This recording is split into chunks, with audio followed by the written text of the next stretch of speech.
Movements of the Earth. Our Earth shows two types of motion.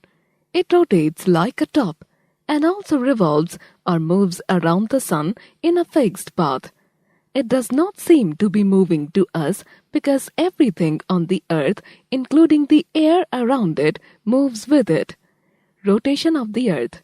The movement of the Earth on its axis is called rotation. It completes one rotation in 24 hours.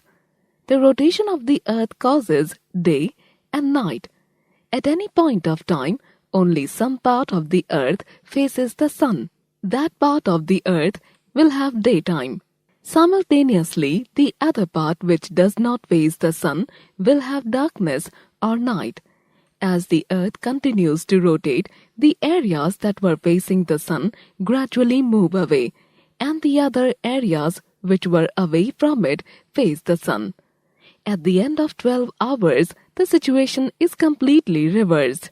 The part of the Earth that was originally facing the sun will now be facing away from the sun. It will be night time in that area. This spinning motion of the Earth causes day and night. The Earth spins from west to east, and so places in the eastern hemisphere have day before the places in the western hemisphere. Revolution of the Earth. The Earth also moves around the sun on a fixed path called its orbit. The movement of the Earth around the sun is called the revolution of the Earth. The Earth takes about 365 upon 4 days to orbit the sun. This period is the duration of a year on the Earth.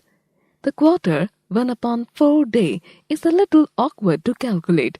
Therefore, it is ignored for 4 years. Every 4th year, an extra day is added to the month of February, and it is called a leap year.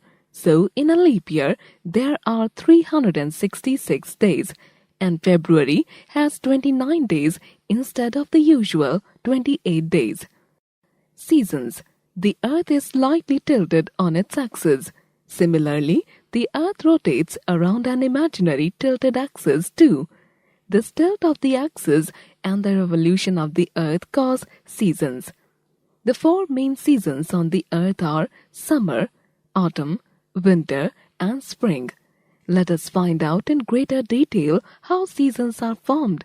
The picture given below shows the 4 positions of the Earth during its revolution around the sun.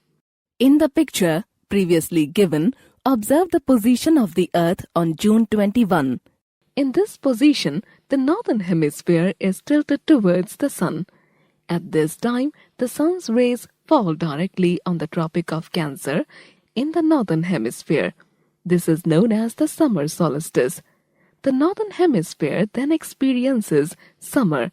As the axis of the Earth is tilted, the Earth experiences more hours of daylight in the northern hemisphere.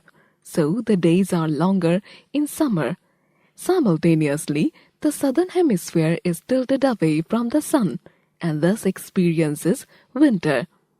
It experiences more hours of night and the nights are longer.